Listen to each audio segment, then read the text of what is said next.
ಕರ್ನಾಟಕ ರಾಜ್ಯಕ್ಕೆ ಹೆಸರುವಾಸಿಯಾದ ಉಸ್ಕೂರು ಮಧುರಮ ಜಾತ್ರಾ ಮಹೋತ್ಸವ ಮಾರ್ಚ್ 13ರಿಂದ 17ನೇ ತಾರೀಕಿನವರೆಗೆ ಅಪಾರ ಭಕ್ತರ ಮತ್ತು ಗ್ರಾಮಸ್ಥರ ಸಮ್ಮುಖದಲ್ಲಿ ಅದ್ದೂರಿಯಾಗಿ ನೆರವೇರಲಿದ್ದು, ಸಕಾಲಕ್ಕೆ ತಾಲೂಕಿನ ಜನತೆ ಮತ್ತು ಭಕ್ತರು ಹೆಚ್ಚಿನ ಸಂಖ್ಯೆಯಲ್ಲಿ ಭಾಗವಹಿಸಿ ಸ್ವಾಮಿಯ ಕೃಪೆಗೆ ಪಾತ್ರರಾಗುವಂತೆ ಶ್ರೀ ಮಧುರಮ ದೇವಾಲಯದ ವ್ಯವಸ್ಥಾಪನಾ ಸಮಿತಿ ಅಧ್ಯಕ್ಷ ಉಸ್ಕೂರು ಪಾಪಣ್ಣರವರು ದೇವಾಲಯದ ಆವರಣದಲ್ಲಿ ಇಂದು ಆಯೋಜಿಸಲಾಗಿದ್ದ ಸುದ್ದಿಗೋಷ್ಠಿಯಲ್ಲಿ ಸಾರ್ವಜನಿಕವಾಗಿ ಮನವಿ ಮಾಡಿದರು.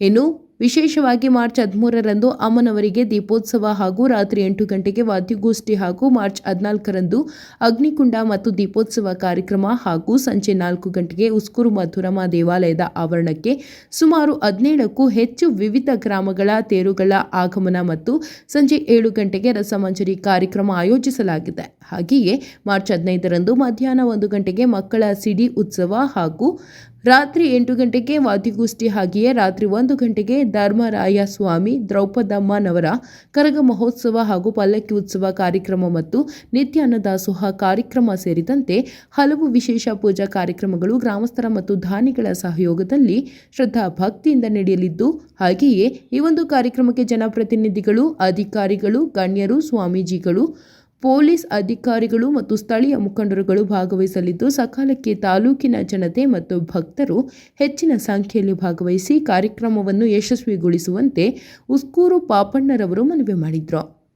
ಇನ್ನು ಸುದ್ದಿಗೋಷ್ಠಿಯಲ್ಲಿ ಶ್ರೀ ಮಧುರಮ ದೇವಾಲಯದ ವ್ಯವಸ್ಥಾಪನಾ ಸಮಿತಿಯ ಸದಸ್ಯರಾದ ಜಗದೀಶ್, ಚಲವರಾಜ್, ಮರಿಯಪ್ಪ, ನಾರಾಯಣ ರೆಡ್ಡಿ, ರಾಜಶೇಖರ್, ಸುಮಂಗಳ ರಾಜಣ್ಣ, ಸವಿತಾ, ಚಂದ್ರಶೇಖರ್ ಮೊದಲಾದವರು ಹಾಜರಿದ್ದರು.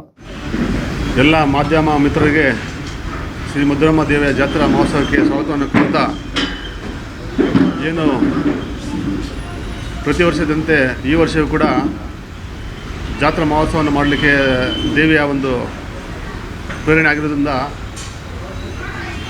ಈ ಜಾತ್ರಾ ಕಾರ್ಯಕ್ರಮವನ್ನು ದಿನಾಂಕ 13/3/2026 ಶುಕ್ರವಾರದಿಂದ 17/3/26 ಮಂಗಳವಾರವರೆಗೆ ಈ ಜಾತ್ರಾ ಮಹೋತ್ಸವ ನಡೀತದೆ. ಈ ಜಾತ್ರಾ ಮಹೋತ್ಸವವು ಶುಕ್ರವಾರ ಎಲ್ಲ ಸುತ್ತಮುತ್ತಲ ಗ್ರಾಮಸ್ಥರು ಉಸ್ಕೂರು ಗ್ರಾಮಗಳಿಂದ ದೀಪಗಳ ಉತ್ಸವವನ್ನು ಮಾಡುವ ಮುಖೇನ ಪ್ರಾರಂಭಗೊಳ್ಳುತ್ತದೆ. ಅದೇ ರೀತಿಯಲ್ಲಿ ಶನಿವಾರ ಮಧ್ಯಾಹ್ನ ಮಕ್ಕಳ ಸಿಡಿ ಇರ್ತದೆ.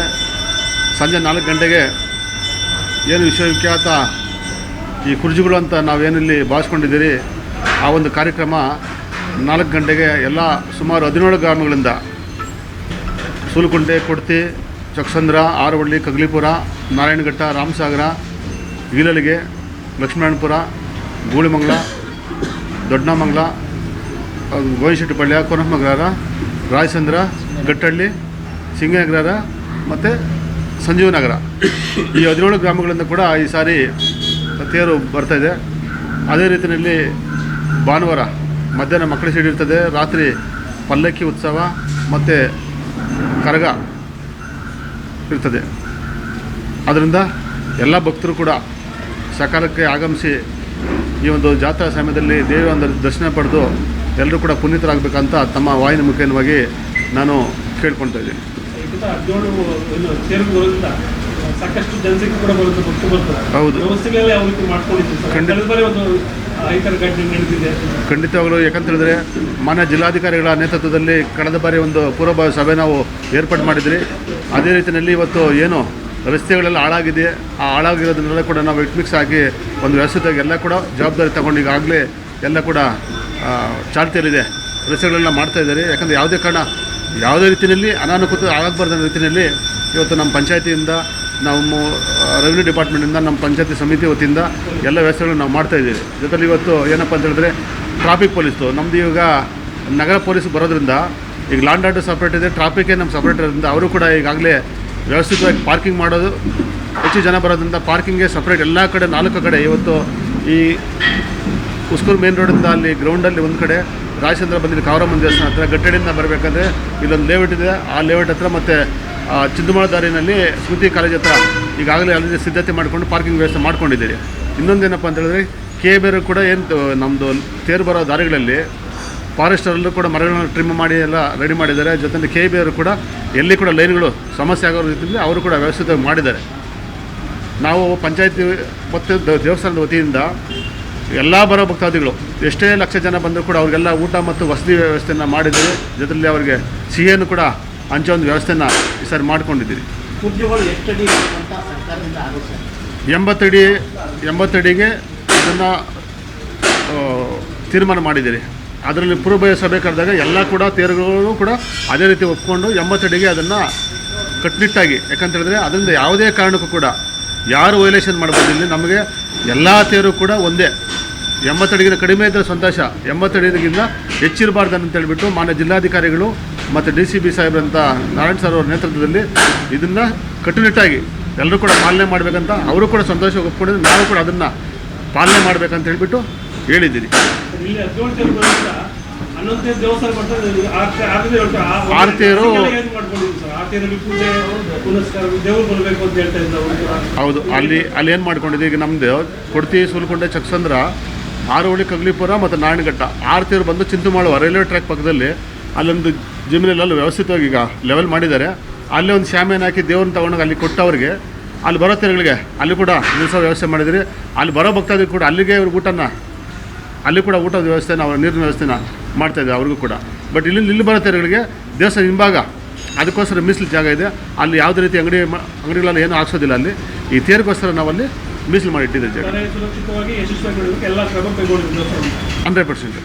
ಯಾಕಂತೇಳಿದ್ರೆ ಯಾವುದೇ ರೀತಿಯಲ್ಲಿ ಯಾವುದೇ ರೀತಿ ಅಹಿತಕರ ನಡೀಬಾರ್ದು. ಈಗ ದೇವ ಜಾತ್ರೆಯಲ್ಲಿ ಲಾಸ್ಟ್ ಟೈಮ್ ಏನು ಅನಾಹುತ ಆಗಿತ್ತು ಅದನ್ನು ಮನಮಾಚಿ ಎಲ್ಲರೂ ಕೂಡ ಇಲ್ಲಿ ಜಾತಿ ಭೇದ ಮರೆತು, ಪಕ್ಷ ಭೇದ ಮರೆತು ಎಲ್ಲ ಒಗ್ಗಟ್ಟಾಗಿ ಎಲ್ಲ ಪಕ್ಷದವರು ಕೂಡ ಎಲ್ಲ ರೀತಿಯಲ್ಲಿ ಕೂಡ ಸಹಕರಿಸ್ತಾ ಇದ್ದಾರೆ. ಗ್ರಾಮಸ್ಥರು, ಎಲ್ಲ ಸದಸ್ಯರುಗಳು, ಪಂಚಾಯತಿ ಸಮಿತಿಯವರು, ಭಕ್ತರು ಎಲ್ಲ ಸೇರಿಕೊಂಡು ಒಗ್ಗಟ್ಟಾಗಿ ಶಾಂತಿಯುತವಾಗಿ ಸಂಭ್ರಮದಿಂದ ಈ ಜಾತ್ರೆಯನ್ನು ಯಶಸ್ವಿಗೊಳಿಸ್ಬೇಕಂತ ಹೇಳಿಬಿಟ್ಟು ತಮ್ಮ ವಾಹಿನಿ ಮುಖೇನವಾಗಿ, ಆಮೇಲೆ ಎಲ್ಲ ಭಕ್ತರು ಕೂಡ ಈ ಒಂದು ವಿಶೇಷವಾಗಿ ಈ ಜಾತ್ರಾ ಸಮಯದಲ್ಲಿ ಬಂದು ಆ ತಾಯಿಯ ಒಂದು ದರ್ಶನ ಪಡೆದು ಪುನೀತರಾಗಬೇಕಂತ ಹೇಳಿಬಿಟ್ಟು ತಮ್ಮ ವಾಹಿನಿ ಮುಖೇನವಾಗಿ ನಾನು ಕೋರ್ಕೊಳ್ತಾ ಇದ್ದೀನಿ.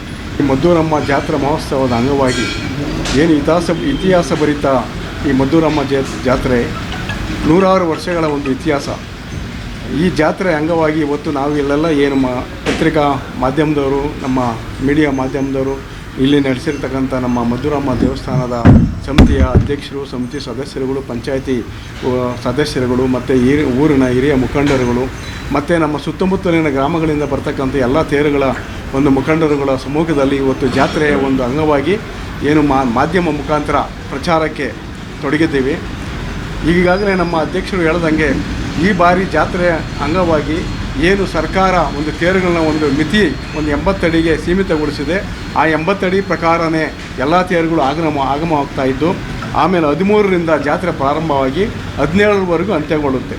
ಈ ಜಾತ್ರೆಗೆ ಬೇಕಾದಂಥ ಎಲ್ಲ ಸೌಕರ್ಯಗಳು, ಸಕಲ ಸಿದ್ಧತೆಗಳನ್ನು ನಮ್ಮ ಊರಿನ ಮುಖಂಡರು ಮತ್ತು ನಮ್ಮ ಸುತ್ತಮುತ್ತಲಿನ ಊರಿನ ಎಲ್ಲ ಮುಖಂಡರು ಎಲ್ಲ ಪಕ್ಷಭೇದ ಮರೆತು ಎಲ್ಲ ಒಟ್ಟಾಗಿ ಸೇರಿ ಜಾತ್ರೆಗೆ ಬರ್ತಕ್ಕಂಥ ಎಲ್ಲ ಭಕ್ತಾದಿಗಳಿಗೆ ಏನೇನು ಮೂಲಭೂತ ಸೌಕರ್ಯಗಳು ಬೇಕು, ಏನೇನು ಅವರ ಒಂದು ಆಶಾಭಾವನೆಗಳಿಗೆ ಮದ್ದೂರಮ್ಮ ದೇವಸ್ಥಾನದ ಒಂದು ಸಮಿತಿಯವರು, ಪಂಚಾಯತಿಯವರು ಮತ್ತು ನಮ್ಮ ಸರ್ಕಾರದ ಮುಜರಾಯಿತಿಯವರು ಎಲ್ಲರೂ ಸೇರಿ ಯಾವುದೇ ಭಕ್ತಾದಿಗಳಿಗೂ ಏನು ಒಂದಿಷ್ಟು ಕುಂದುಕೊರತೆ ಬರ್ದಿದ್ದಂಗೆ, ಏನು ಒಂದಿಷ್ಟು ಸಮಸ್ಯೆ ಆಗದಿದ್ದಂಗೆ ಎಲ್ಲ ಒಂದು ವ್ಯವಸ್ಥೆಗಳನ್ನು ಪೂರೈಸೋದಕ್ಕೆ ಈಗಾಗಲೇ ಸಕಲ ಸಿದ್ಧತೆಗಳನ್ನು ಮಾಡಿಕೊಂಡಿದ್ದು, ಆ ರೀತಿಯೇ ನಮ್ಮ ಮದ್ದೂರಮ್ಮ ಜಾತ್ರೆಯನ್ನು ಯಶಸ್ವಿಗೊಳಿಸಿ ಎಲ್ಲ ಮುಖಂಡರು ಸೇರಿ ಒಟ್ಟಿಗೆ ಒಮ್ಮತವಾಗಿ ಯಶಸ್ವಿಗೊಳಿಸಿ ಮದ್ದೂರಮ್ಮ ಜಾತ್ರೆಗೆ ಬರ್ತಕ್ಕಂಥ ಎಲ್ಲ ಭಕ್ತಾದಿಗಳು ಆ ಮದ್ದೂರಮ್ಮ ದೇವಿಯನ್ನು ಒಂದು ಬೇಡಿಕೆಗಳನ್ನ ಈಡೇರಲಿ, ಆ ಮದ್ದೂರಮ್ಮ ತಾಯಿ ಎಲ್ಲರಿಗೂ ಒಳ್ಳೇದು ಮಾಡಲಿ. ಇದೇ ರೀತಿ ಇನ್ನು ಮುಂದೆ ಯಾವುದೇ ಸಮಸ್ಯೆಗಳಿಲ್ಲದಿದ್ದಂಗೆ ಮದ್ದೂರಮ್ಮ ಜಾತ್ರೆ ಸುಸೂತ್ರವಾಗಿ ನೆರವೇರಲಿ ಅಂತ ನನ್ನ ಮಾತನ್ನು ಕಾಲದಿಂದ ಒಳ್ಳೆಯ ಜಾತ್ರೆ. ಇದುವರೆಗೂ ಮದ್ದೂರಮ್ಮ ಜಾತ್ರೆ ಇಡೀ ಇಂಡಿಯಾದರಲ್ಲೇ ನಂಬರ್ 1 ಜಾತ್ರೆ. ತೇರುಗಳು ನಾವು ಚಿಕ್ಕ ವಯಸ್ಸಾಗ ಒಂದು 21 ತೇರು ಕಾಣಿದ್ದೀನಿ, ಮೊದಲು ನೋಡಿದ್ದೀನಿ. ಆಮೇಲೆ ಬರ್ತಾ ರೈಲ್ವೆ ಟ್ರ್ಯಾಕ್ ಬಿದ್ದ ಮೇಲೆ ಎಲ್ಲ ಕಮ್ಮಿ ಆಯಿತು. ಆಮೇಲೆ ಬರ್ತಾ ಎಲ್ಲ ಇಲ್ಲಿಗೆ ಸಿಂಗನಗರ, ಲಕ್ಷ್ಮೀನಾರಾಯಣಪುರಲ್ಲಿ ಹೊಸ್ದಾಗಿ ಮಾಡಿದ್ದು ನಾವು ಒಂದು 3 ವರ್ಷ ಮಾಡಿರೋದು. ಆಮೇಲೆ ಇವಾಗ ಗೂಳಮಂಗಲದಲ್ಲಿ ಹೊಸ್ದಾಗಿ ಮಾಡಿದ್ದಾರೆ. ಬರ್ತಾ ಗಟ್ಟಹಳ್ಳಿ, ಸಂಜೀವನಗರ, ಗೋವಿನಶೆಟ್ಟಿಪಾಳ್ಯ, ಕೋನಪ್ಪ ನಗರ ಇವರೆಲ್ಲ ದೇವರ ಮೇಲೆ ನಂಬಿಕೆ ಇಟ್ಕೊಂಡು, ದೇವರು ಒಳ್ಳೆ ಪುರಾತನ ದೇವರು, ಒಳ್ಳೆ ಶಕ್ತಿ ದೇವಸ್ಥಾನ ಅಂತ ಹೇಳಿಬಿಟ್ಟು ದೇವರ ಮೇಲೆ ನಂಬಿಕೆ ಮಾಡ್ಕೊಂಡು ಎಲ್ಲ ಇದು ಮಾಡ್ತಾಯಿದ್ದಾರೆ. ನಾವು ಈ ಸಲ ಗುಳಮಂಗಲದವರು ಕಟ್ಟಿದ್ದಾರೆ, ಭಾರಿ ಸಂತೋಷ ಆಯಿತು. ನಮ್ಮದು ಒಂದು ತೇರು ಕಟ್ಟಿದ್ದೀವಿ. ಅಂದರೆ ಅಲ್ಲಿ ನಾವು 4 ತೇರುಗೂ ಪಾನಕ, ನೀರು, ಮಜ್ಜಿಗೆ, ಹೆಸರುಬೇಳೆ ಇದೆಲ್ಲ ಮಾಡ್ತಾಯಿದ್ವಿ. ಇವಾಗ ನಾವು ಏನು ಹೇಳಿದಂದರೆ ಆ ಚಿಂತಲವಾಡ ನಾರಾಯಣಘಟ್ಟ ಸರ್ಕಲ್ನಿಂದ ರೈಲ್ವೆ ಟ್ರ್ಯಾಕ್ವರೆಗೂ ಸ್ವಲ್ಪ ಹಳ್ಳ ಇದೆ. ಸಿಂಗನಗರದಿಂದ ನಮ್ಮೂರವರೆಗೂ ಸ್ವಲ್ಪ ಹಳ್ಳಗಳಿದೆ. ಅದಕ್ಕೆ ಸ್ವಲ್ಪ ಮೆಟ್ಲಿಂಗ್ ಮಾಡಿಸಿದ್ರೆ ಬರೋದಕ್ಕೆ ಸ್ವಲ್ಪ ಚೆನ್ನಾಗಿರುತ್ತೆ. ಯಾರೇ ಇದು ವ್ಯವಸ್ಥೆ ಮಾಡಿ DC ಇನ್ನೊಂದರ ಪಾಪಣ್ಣವ್ರು ಹೇಳಿ ಮಾಡಿಸಿದ್ರೆ ಒಳ್ಳೆಯದಿನ್ನ ಟೈಮ್ ಇದೆ, ಮಾಡಿಸ್ಬೋದು. ಇದಕ್ಕೆ ನಮ್ಮದೇನು ಅಭ್ಯಂತರ ಇಲ್ಲ. ಎಲ್ಲರೂ ಒಂದು ಸಮನಾಗಿ ಎಲ್ಲ ಹಂಚ್ಕೊಂಡು ಒಂದು ಭೇದ ಭಾವನೆ ಇಲ್ದಿರ ಒಂದು ಫ್ರೆಂಡ್ಶಿಪ್ ಆಗಿ ಎಲ್ಲರೂ ಒಂದು ನೆಮ್ಮದಿಯಾಗಿ ಬಂದು ಮದ್ದೂರಮ್ಮ ಜಾತ್ರೆ ಸೇರಿದ್ರೆ ಒಳ್ಳೆಯದಂತ ನಾನು ಭಾವಿಸ್ತೀನಿ. ಇದಕ್ಕೆಲ್ಲ ನಾನು ಇರೋದು ಈ ಜಾತ್ರೆ ಇದು ಭಾಳ ಹೆಸರುವಾಸಿಯಾದ ಜಾತ್ರೆ. ಇಲ್ಲಿ ಏನೇ ಒಂದು ತೊಂದರೆಗಳು ಆಗೋಕ್ಕೂ ಸಾಮಾನ್ಯವಾಗಿ ಇದು ಮಾಡಲ್ಲ. ಏನು ಅಂದರೆ ಸ್ವಲ್ಪ ಹೋದ ಸಲ ತೇರು ಸ್ವಲ್ಪ ಹೈಟಾಗಿ ಕಟ್ಟಿ ಇಲ್ಲಿ ಸ್ವಲ್ಪ ಮಳೆ ಗಾಳಿ ಬಂದಿದ್ದರಿಂದ ಸ್ವಲ್ಪ ತೊಂದರೆ ಆಯಿತು. ಅದೇ ಥರನೇ ಈ ಸರ್ತಿ ಒಪ್ಕೊಂಡು ಎಲ್ಲರನ್ನೂ 80 ಅಡಿ ತೇರು ಅದ್ರ ಮೇಲೆ ಕಟ್ಟಬಾರ್ದು ಅಂತೇಳಿ ಎಲ್ಲ ಒಂದು ಇನ್ಸ್ಟ್ರಕ್ಷನ್ ಕೊಟ್ಟು ಪೊಲೀಸ್ ಡಿಪಾರ್ಟ್ಮೆಂಟು DC ಡಿಪಾರ್ಟ್ಮೆಂಟ್ನಿಂದ ಎಲ್ಲ ಡಿಪಾರ್ಟ್ಮೆಂಟ್ನ ಕೊಟ್ಟು ಅವ್ರಿಗೊಂದು ಸಲಹೆ ಕೊಟ್ಟಿದ್ದಾರೆ. ಅದರಿಂದ ಈ ಸಲ ಯಾವುದು ತೊಂದರೆ ಆಗಲ್ಲ ಅಂಥೇಳಿ ನಾವೆಲ್ಲ ಭಾವಿಸಿ ಅದೇ ಥರ ಎಲ್ಲರೂ ಸಹಕರಿಸಿ ನಮ್ಮ ಅಧ್ಯಕ್ಷರು, ನಮ್ಮ ಪಂಚಾಯಿತಿಯವರು, ಇಡೀ ಸುತ್ತಮುತ್ತ ಗ್ರಾಮಸ್ಥರು ಎಲ್ಲ ಇದಕ್ಕೆ ಸಹಕಾರ ಕೊಟ್ಟು ಎಲ್ಲರೂ ಒಪ್ಕೊಂಡಿದ್ದಾರೆ. ಮುಂದೆ ಯಾವುದೇ ತೊಂದರೆನೂ ಆಗಲ್ಲ. ಇಲ್ಲಿ ಅನ್ನದಾನ ಆಗಲಿ ಇನ್ನೊಂದಾಗಲಿ ಎಲ್ಲನೂ ಚೆನ್ನಾಗಿ ನಡೆಯುತ್ತೆ. ಬರೋರಿಗೆಲ್ಲ ತೇರ್ನವ್ರಿಗೆ ಇನ್ನೊಬ್ಬರಿಗೆ ಎಲ್ಲ ಅನುಕೂಲಗಳು ಮಾಡಿದ್ದಾರೆ. ಅವರು ಸುತ್ತಮುತ್ತ ಊರಿನವರು ಅದೇ ಥರ ಸಹಕರಿಸಿ ಎಲ್ಲರಿಗೂ ಒಂದು ಪ್ರೋತ್ಸಾಹ ಕೊಟ್ಟಿದ್ದಾರೆ. ಇನ್ನು ಮುಂದೆ ಇದೇ ಥರ ನಡೆಯುತ್ತೆ ಅಂಥೇಳಿ ಎಲ್ಲರೂ ತಿಳ್ಕೊಂಡು ಈ ಜಾತ್ರೆಯನ್ನು ಆ ಅಮ್ಮನ ಶಕ್ತಿ ಅಷ್ಟಿಷ್ಟಿಲ್ಲ, ಯಾರಿಗೂ ಏನೋ ಒಂದು ತೊಂದರೆ ಆಗ್ದಂಗೆ ಆ ಅಮ್ಮನ ನಡೆಸ್ಕೊಡ್ತಾಳೆ ಅಂತ ನಮ್ಮ ಭಾವನೆ. ಈ ಬಾರಿ ಬಂದೋಬಸ್ತು ಯಾಕಂದರೆ ತೇರುಗಳು ಹೆಚ್ಚಾಗಿ ಬರೋದ್ರಿಂದ ಸೂಕ್ತ ಬಂದೋಬಸ್ತ್ ಮಾಡಲಿಕ್ಕೆ DC ಸಾಹೇಬರು ಅನುಮತಿ ಕೊಡಲಿಲ್ಲ. ಮುಂದಿನ ಬಾರಿ ಜಾತ್ರೆ ಮುಗಿದ ಮೇಲೆ ಒಂದು ತೊಗೊಂಬಂದು ಒಂದು ಸಾರಿ ಅದನ್ನು ಆಭರಣ ತೋರಿಸ್ತೀನಿ ಅಲ್ವಾ? ಅಥವಾ ಈಗಾಗಲೇ ನೀವು ಅದಕ್ಕೆ ಸಂಬಂಧಪಟ್ಟಂತೆ ಮಾತುಕತೆಯನ್ನು ತಾಲೂಕು ಆಡಳಿತದೊಂದಿಗೆ ಮಾಡಲಿಲ್ಲ ಸರ್? ಮಾಡಿದ್ದೀರಿ, ಇದು ಅದು ಮಾಡಿದ್ದೀರಿ, ಬಟ್ ಭದ್ರತೆ ಕಾರಣದಿಂದನೇ. ಯಾಕಂದರೆ ಅದರಲ್ಲಿ ಲಾಸ್ಟ್ ಟೈಮ್ ಹಂಗೆ ಆಗಿರೋದ್ರಿಂದ ಈಗ ಫಸ್ಟ್ ಟೈಮ್ ಯಾಕಂದರೆ ಪೊಲೀಸ್ ಡಿಪಾರ್ಟ್ಮೆಂಟು ಕೂಡ ಸಿಟಿಗೆ ಬಂದಿರೋದ್ರಿಂದ ಅವರು ಹೊಸದಾಗಿ ಜಾತ್ರೆ ಮಾಡೋದ್ರಿಂದ ಆ ಟೈಮಲ್ಲಿ ಅದನ್ನು ಸೂಕ್ತ ಬಂದೋಬಸ್ತ್ ಮಾಡಿಕೊಂಡು ಕಷ್ಟ ಆಗ್ತದೆ ಅಂತ ಹೇಳ್ಬಿಟ್ಟು ಅವರು ವರದಿ ಕೊಟ್ಟಾಗ ಸರಿ ನಾವು ಕೂಡ ಅದು ಸಮ್ಮತಿ ಮಾಡಿಸಿ ಆಯಿತು, ಇಲ್ಲ ಸೆಂಟ್ರಲ್ಲಿ ಒಂದು ಸಾರಿ ಇಲ್ಲ ತರಿಸೋಣ, ಇಲ್ಲಾಂದರೆ ನೆಕ್ಸ್ಟ್ ಒಂದು ಜಾತ್ರೆಗೆ ಏರ್ಪಾಟ್ ತರಿಸೋ ಅಂತ ತೀರ್ಮಾನ ಮಾಡಿದ್ವಿ. ಯಾಕಂದರೆ ಈ ಬಾರಿ 17 ತೇರುಗಳು ಬರುವಂಥ ಕಾರಣದಿಂದ 17 ತೇರುಗಳಲ್ಲಿ ಜಾಸ್ತಿ ಜನಸಮೂಹ ಇದೆ. ಈ ಬಾರಿ 17 ತೇರುಗಳ ಸಮೂಹದಲ್ಲಿ ಯಾವ ರೀತಿ ಹೆಂಗೆ ಮಾಡಬೇಕು ಮಾಡಿಕೊಂಡು ಮುಂದಿನ ಬಾರಿಗೆ ವ್ಯವಸ್ಥಪೂರ್ವಕವಾಗಿ ಆಭರಣಗಳು ತರೋದಕ್ಕೆ ವ್ಯವಸ್ಥೆ ಮಾಡಿದ್ವಿ. ಶ್ರೀ ಮದ್ದೂರಮ್ಮ ದೇವಿಯ ಜಾತ್ರಾ ಮಹೋತ್ಸವಕ್ಕೆ ಎಂದಿನಂತೆ ಈ ವರ್ಷ ಕೂಡ ನಡೀತಾ ಇದ್ದು, ಈ ಒಂದು ಜಾತ್ರೆಗೆ ಆನೇಕಲ್ನ ಜನಪ್ರಿಯ ಶಾಸಕರಾದಂಥ ಸನ್ಮಾನ್ಯ ಶ್ರೀ ಶಿವಣ್ಣವರು ಅಧ್ಯಕ್ಷತೆಯನ್ನು ವಹಿಸಿಕೊಂಡು ಈ ಒಂದು ಜಾತ್ರಾ ಮಹೋತ್ಸವಕ್ಕೆ ನಡೆಸ್ಕೊಡ್ತಾರೆ. ಅದೇ ರೀತಿ ಮುಖ್ಯ ಅತಿಥಿಗಳಾಗಿ ಸನ್ಮಾನ್ಯ ಶ್ರೀ ರಾಮಲಿಂಗೇಗೌಡ ಸಾಹೇಬರು, ಮಾನ್ಯ ಮುಜರಾಯಿ ಸಚಿವರು, ಅವರು ಕೂಡ ಈ ಕಾರ್ಯಕ್ರಮಕ್ಕೆ ಆಗಮಿಸ್ತಾ ಇದ್ದಾರೆ. ಅದೇ ರೀತಿಯಲ್ಲಿ ಸನ್ಮಾನ್ಯ ಶ್ರೀ ಡಾಕ್ಟರ್ ಮಂಜುನಾಥ್ರವರು, ಲೋಕಸಭಾ ಸದಸ್ಯರು, ಬೆಂಗಳೂರು ಗ್ರಾಮಾಂತರ, ಇವರು ಕೂಡ ಈ ಒಂದು ಕಾರ್ಯಕ್ರಮಕ್ಕೆ ಆಗಮಿಸ್ತಾ ಇದ್ದಾರೆ. ಜೊತೆಯಲ್ಲಿ ಸನ್ಮಾನ್ಯ ಶ್ರೀ DK ಸುರೇಶ್ರವರು, ಮಾಜಿ ಲೋಕಸಭಾ ಸದಸ್ಯರು, ಬೆಂಗಳೂರು ಗ್ರಾಮಾಂತರ, ಇವರು ಕೂಡ ಈ ಒಂದು ಕಾರ್ಯಕ್ರಮಕ್ಕೆ ಆಗಮಿಸ್ತಾ ಇದ್ದಾರೆ. ಅದೇ ರೀತಿಯಲ್ಲಿ ಸನ್ಮಾನ್ಯ ಶ್ರೀ ಕುಪೇಂದ್ರ ರೆಡ್ಡಿ ಸಾಹೇಬರು ಕೂಡ ಮಾಜಿ ರಾಜ್ಯಸಭಾ ಸದಸ್ಯರು, ಇವರು ಕೂಡ ಈ ಒಂದು ಕಾರ್ಯಕ್ರಮಕ್ಕೆ ಆಗಮಿಸ್ತಾ ಇದ್ದಾರೆ. ಅದೇ ರೀತಿಯಲ್ಲಿ ಸನ್ಮಾನ್ಯ ಶ್ರೀ ಆನೇಕಲ್ ರಾಮಾಜಿ ಗೌಡರು, ವಿಧಾನ ಪರಿಷತ್ ಸದಸ್ಯರು, ಇವರು ಕೂಡ ಈ ಒಂದು ಕಾರ್ಯಕ್ರಮಕ್ಕೆ ಆಗಮಿಸ್ತಾ ಇದ್ದಾರೆ. ಜೊತೆಯಲ್ಲಿ ಈ ಒಂದು ಭಾಗದ ವಿಧಾನ ಪರಿಷತ್ ಸದಸ್ಯರಾದಂಥ ಗೋಪಿನಾಥ್ ರೆಡ್ಡಿಯವರು ಕೂಡ ಈ ಒಂದು ಕಾರ್ಯಕ್ರಮಕ್ಕೆ ಆಗಮಿಸ್ತಾ ಇದ್ದಾರೆ.